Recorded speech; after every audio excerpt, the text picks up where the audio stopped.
Welcome to 360 Money Matters, where financial planners Billy and Andrew talk all things financial planning. This podcast aims to increase your knowledge and confidence with all things money. Each week, they will cover topics like wealth creation strategies, investment principles, creating passive income, paying off your debt faster, and much, much more, so you can live a life on your terms without limits.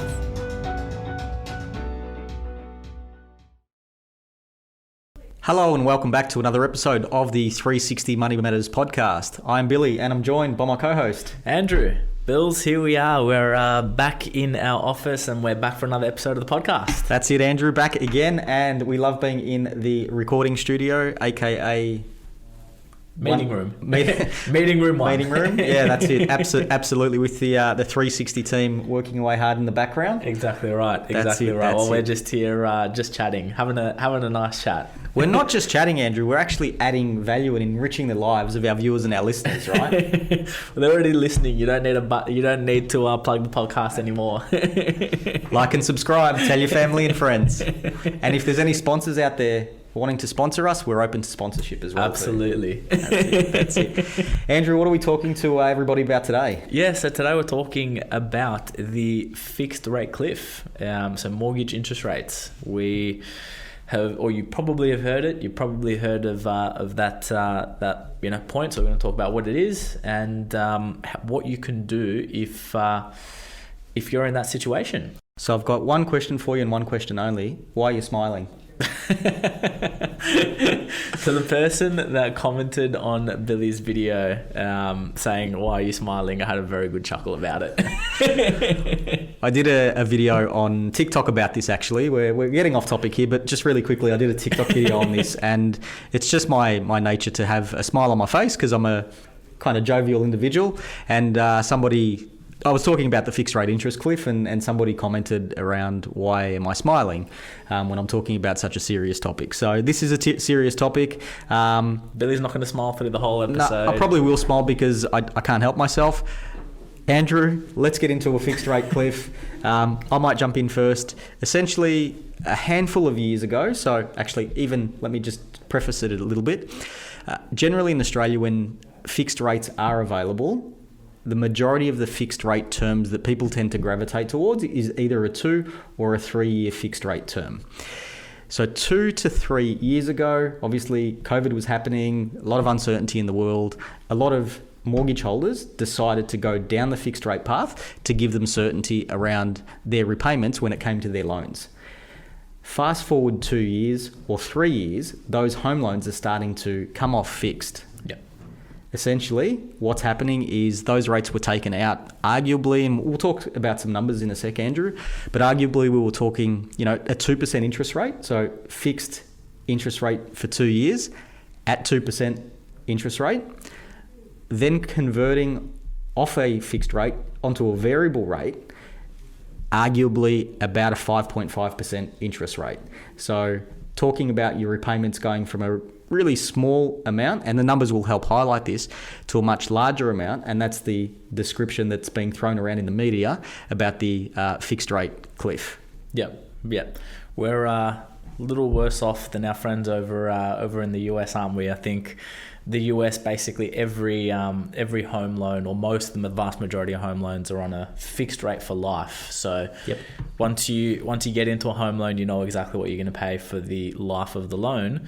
Whereas, over here, your fixed rate is only for a period of time if you decide to go down that route. And some people have just had variable and so have ridden that wave while the RBA has been increasing rates over the last 12 months. But for those people that are coming off a fixed rate, you've benefited from low interest rates over a period of time where interest rates have been substantially higher, but it's a much larger pill to swallow when your repayments have gone from here to here, and that's happening over a very short period of time, and it's really happening over the course of a month when one repayment comes off fixed and moves on to a variable. Yeah, and not that it's any... it is easier if you're on a variable rate and you've experienced those month in, month out of increases. Obviously, that's one thing, but going from a really low rate, and we'll talk some numbers because it can be quite significant, going from one repayment 1 month and then just going bang, it's increased by so much more when you come off that fixed rate. So Andrew, let's talk about some numbers to put this into some context. Yep. So what we're assuming here is a $600,000 loan. So you're talking about a pretty average loan size. So $600,000 loan over the course of 30 years. Yep. And principal and interest repayments. Now, if you're on a fixed rate, you'd fixed it at 2%, your repayments would be $2,200 per month, right? Once that comes off a fixed rate and that moves up to a 5.5% interest rate, all of a sudden, same loan term, principal and interest, same loan amount, your repayments go from $2,200 a month to about $3,400 a month. So we're talking about a difference of about $1,200 a month from 1 month to the next. That's significant in itself, right? So your short-term cash flow pressure, very, very significant. Where does that extra $1,200 a month come from? But once you kind of look at it over the life of the loan, the difference is not substantial. It's huge. Yep. And I don't think anyone expected that interest rates were going to stay at 2%, for the course of 30 years. But if you're on a 2% interest rate over the course of a 30-year loan term, you would have paid approximately $200,000 worth of interest over the life of the loan. On a 5.5% interest rate, over the life of the loan, you've paid you're going to pay $630,000 worth of interest over the life of the loan. So the lifetime interest that you pay is massive. So long-term financial implications is huge, and short-term financial implications is still quite large as well in your cash flow pressure as well. So there's kind of two things that two things that work in lockstep with each other, but two big impacts as a result of this. And one is the short-term cash flow play, and one is the long-term interest that you pay over the life of the loan. Yeah, and I guess we'll focus on the cash flow specifically with the fixed rate interest cliff, because if you've got a mortgage for 3 decades or less, you may be able to get an opportunity or an arbitrage around the interest rate with fixed versus variable. Over time, you'd think that you'd deviate towards more of the long-term variable rate. So regardless of what the prevailing interest amount that you pay is, that'll be dictated majority of the time by whatever the interest rates are over the life of the loan. So you may be able to get a bit of a benefit around that. But from a cash flow perspective, if you just go back to those numbers, Andrew, we're talking $1,200 extra a month from 1 month, essentially 1 month to the next.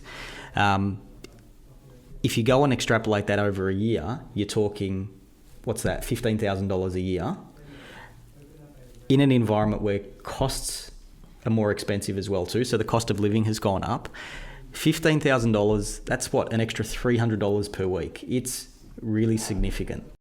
And when you consider for you to earn an extra $300 per week, it's not just $300 per week, that's after tax. Yep. So once you're talking about how much money you need to earn in order to then pay the tax and then fund the additional mortgage repayments and cost of living and inflation pressure, it's definitely putting pressure on households. Yeah. And look, it's obvious, but I want to call it out. That additional repayment or that additional money that you're spending, you're getting zero extra for it. You're not actually getting anything additional. Yeah. There's nothing that's increased. Maybe a slight tax deduction if it's an investment property, but you'd much rather not incur the expense. Yes. Yep. So I guess that's just an illustrative point around the standard $600,000 odd loan average that we see. Obviously, if the amount of debt that is owed on a property is higher, it can get a lot more significant as well too, especially with interest rates where they are at the moment. But there's a lot of commentary going on at the moment, especially with the employment figures that have come out, that employment is still really strong and stronger than expected. We're recording this in the middle of April, so when the Reserve Bank meets again in May, I think it's going to be an interesting rhetoric in terms of whether they increase interest rates again. So if that's the case, then the numbers that we're describing will get even higher. It is a significant impact to households, and I think the name is justified in terms of it being a cliff, because there's so much more money that's going out of a household budget with nothing in return.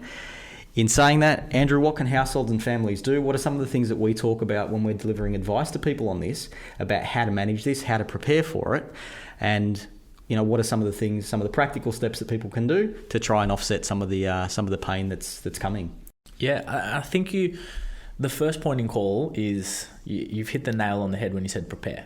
That is the most important thing. It's not that it's no use, but once your mortgage has already ticked over from a fixed rate into a variable rate, if you haven't prepared for it, you're on the back foot and you're scrambling trying to adjust. The more that you can do earlier, the more that you can prepare for it, the better off that you're ultimately going to be. So if you've still got, a period of time, 6 months, 12 months, whatever it is that's left on the fixed rate, make sure that you're adjusting your spending now so that when the fixed moves over to a variable, there's obviously a cash flow implication because the money actually starts going out as opposed to you're expecting the money to go out, but you're not needing to adjust your spending patterns. You're not needing to adjust your expenses on the back foot. You're doing it early, and you're building a savings buffer once that fixed rate hits. So prepare early, understand what the actual implication is going to be to your loan and to your expenses. So jump on the phone to either your mortgage broker, your bank, whatever it is. Understand, okay, once my fixed rate expires, my mortgage repayments, what are they going to go to? Where is it going to hit? And then you've got, okay, these are this is the additional expenditure that I need to work through. What do I do and how do I account for it? I think that's not that it makes the problem easier.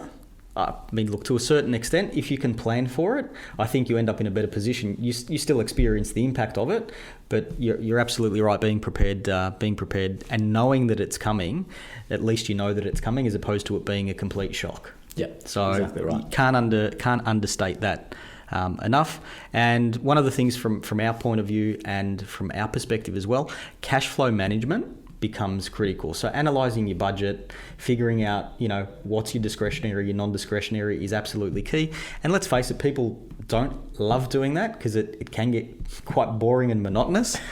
In saying that, we've got a solution that we offer to clients, and it's interesting how much people are taking that up at the moment. It's our cash flow boot camp program, and not wanting to plug some of the stuff that we do, but essentially it's a formal program that we've got that we put people through to assess their budget and really come up with a banking strategy about how to manage their money and organise their finances to be able to do that with as much ease and as much visibility as possible without it being overly onerous on the individual. Yeah, exactly right.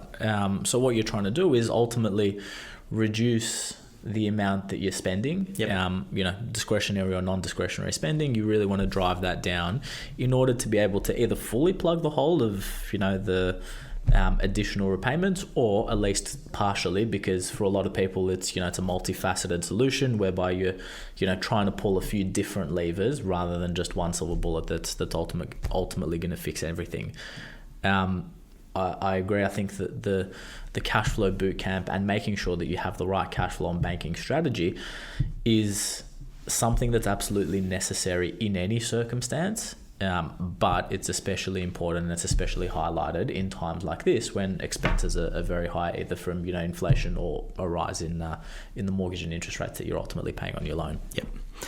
One of the other strategies, fairly obvious one, but worth calling out, is, two things really: talking to your current lender and just making sure that the rate that you default to once you go from fixed to variable is actually market competitive. So maybe reach out to your mortgage broker or the team at 360. Be more than happy to have a chat around the rate that your current lender is offering you, just to make sure that it's market competitive. And if it's not, obviously, first port of call is going back to that lender and saying, hey, this is not market competitive. Please do a review. Can we get it down?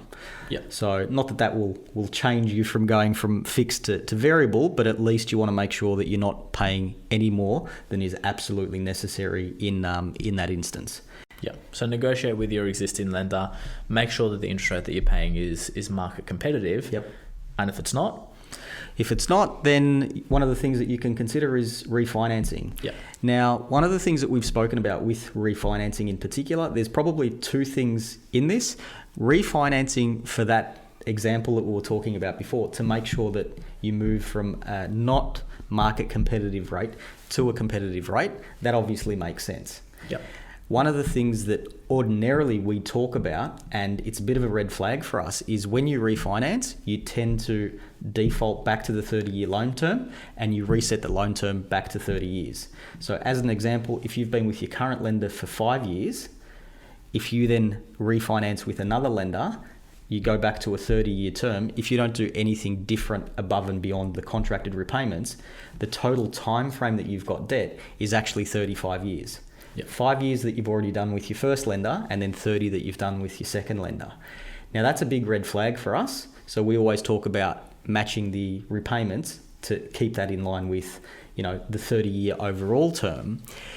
In saying that, if somebody's experiencing issues from a cash flow perspective, because things have tightened up, moving from fixed rate to variable rate, it can actually be a strategy to try and offset some of the pain experienced with the cash flow to service the loan by actually resetting it back to 30 years. Yeah. So two potential, problems, but also two potential solutions at the same time. One is, what are you trying to solve for? You're trying to solve for a short-term cash flow issue. And short-term cash flow pressure, then sure, maybe you want to reset the loan term, and all of a sudden you've got a little bit more flexibility from a cash flow perspective. Can loosen the belt a little bit and not feel quite the stress around mortgage pressure. But understand that by doing so, you're also going to pay additional interest over the life of the loan, because you're paying an additional 5 years worth of interest where you ordinarily wouldn't have. So what are you trying to solve for? Is it, I want a more competitive rate, not because I'm feeling the cash flow pressure. I can still afford my mortgage. So in that instance, maybe it's okay, let's, try and match the loan term and, or make additional repayments in order to be able to pay off the loan just as quickly, but not pay a higher interest rate. So you're actually reducing the amount of time that you pay the loan. Or are you trying to solve for a cash flow pressure solution, whereby you want to reset the loan term just to give yourself a little bit more breathing space from a cash flow side of things, and understand that you're just going to have to solve for it at a future point in time. Yep. And on that note, if cash flow permits, just one of the strategies around paying less interest is making sure that your contracted repayments are not monthly. You either convert them to fortnightly or weekly. The majority of the lenders out there will do that for you, and that's simply because when you look at it in terms of the amount of money that you're paying each year, if you go fortnightly or weekly, you're actually getting the equivalent of an extra month's worth of repayments onto your loan, which will reduce the amount of time and the amount of interest that you're paying on the loan and the amount of time that you've got the actual loan for. So if cash flow permits, that's obviously one of the simple strategies that we talk about from that perspective. Yeah, and that's another option to say, hey, I'm going to extend the loan term because I'm feeling some cash flow pressure, but that's probably maybe taking it too far. What if I, extend the loan term, but then do a weekly repayment, and then all of a sudden maybe that kind of strikes the balance between both. So it doesn't need to be a one-or solution. You can kind of mix and match and, put together something that actually works for you, your household, your budget, and your cash flow. And the other thing to potentially consider, again, and this is something that's, if number one, you can service, because that's another potential issue, and probably something that we should talk about, but potentially converting the loan into interest only, just to buy yourself some time, buy yourself some, you've gone from principal and interest repayment, your interest rates were very low, they've, come up quite high. Let's give ourselves, 12 months or 24 months to move over to interest only.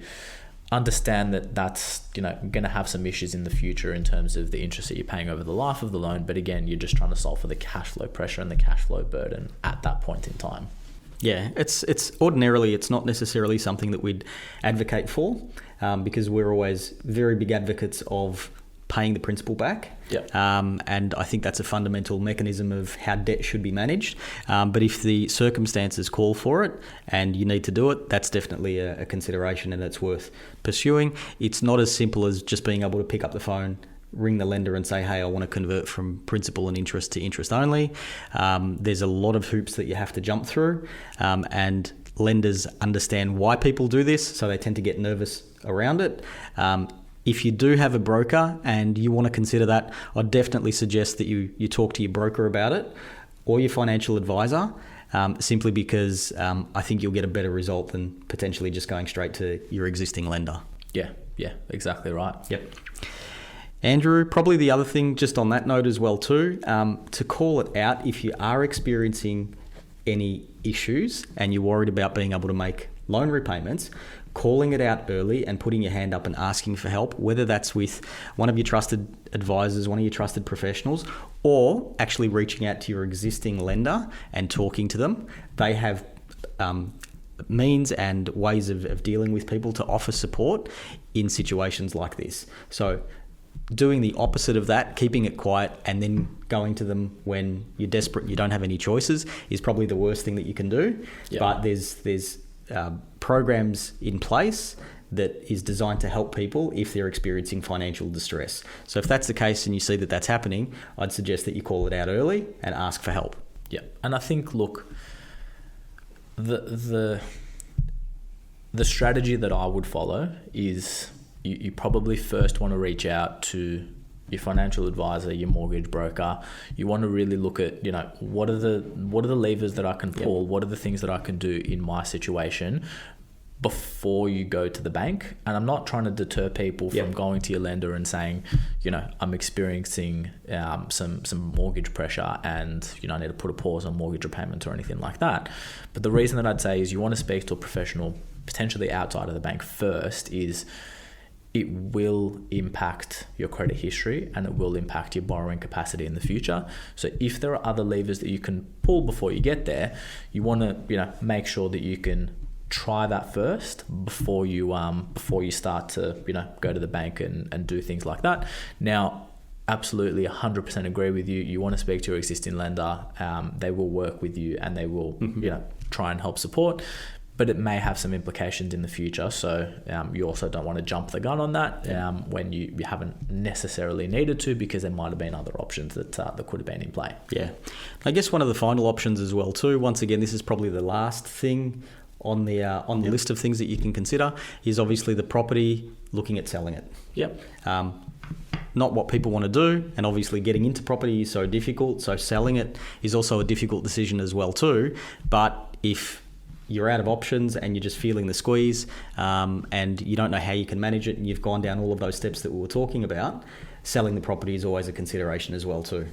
Yeah, and I mean, look, there are, depending on your situation, depending on, where you're at, there are ways that you can do it that are, more beneficial than others, whether it's, you sell your owner occupied property, move into an investment property, limit the capital gains tax that you're paying, potentially not even, rent out both properties, or rent out the property that you're living in and move into another rental property that might be smaller and the rental repayments are less than what the mortgage repayments are.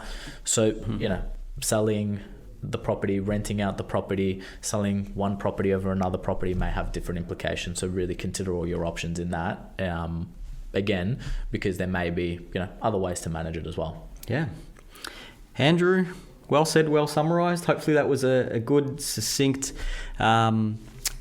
podcast and video episode around the mortgage cliff that is doing the rounds in the media, and it's definitely an issue. Probably just the last thing on this is that from a numbers perspective, there's about 900,000 Australians that are going to experience that in 2023. So it's a fairly significant amount of households and families that will experience this. So it's not something that's contained to a small part of the population. 900,000 across the board is significant. Yeah, absolutely. So, I mean, look, just know that you're not the only one that's in this position, and everyone is feeling the cash flow pressure. Whether you're a mortgage holder or not, there's definitely been, significant increase in costs to households and budgets. And it's, I mean, look, my opinion is it's a good time to reassess your cash flow situation, your budgeting situation, and kind of realign things for when things do eventually normalise as well. Yeah, and once again, just sort of a shout out and a bit of a plug for our Cashflow Bootcamp as well too. Definitely think that that's worthwhile. So if that's sparked any interest or if that resonates with anyone, feel free to reach out. We'd be more than happy to have a chat about it in some more details and tell you what's involved in that process. But that's definitely something that we're finding that's helping with the people that we're talking to in our business. Yeah, absolutely. Bills, thanks again for another great podcast. To our listeners, thanks for listeners and viewers, thanks for tuning in, and make sure that you like and subscribe if you got some value out of that one, and look forward to catching you on the next one. Thanks. Thanks for listening today. If you have any questions on what we talked about or would like to have a chat about your money journey, visit us at 360fs.com.au. Just a reminder to our listeners that the information contained in this podcast is general in nature and it is not intended as personal recommendations for the audience. Please consider whether the information suits your circumstances before acting on it. This information is provided by Billy Amaritis and Andrew Nicolaou of 360 Financial Strategists Proprietary Limited, authorised representatives and credit representatives of AMP Financial Planning.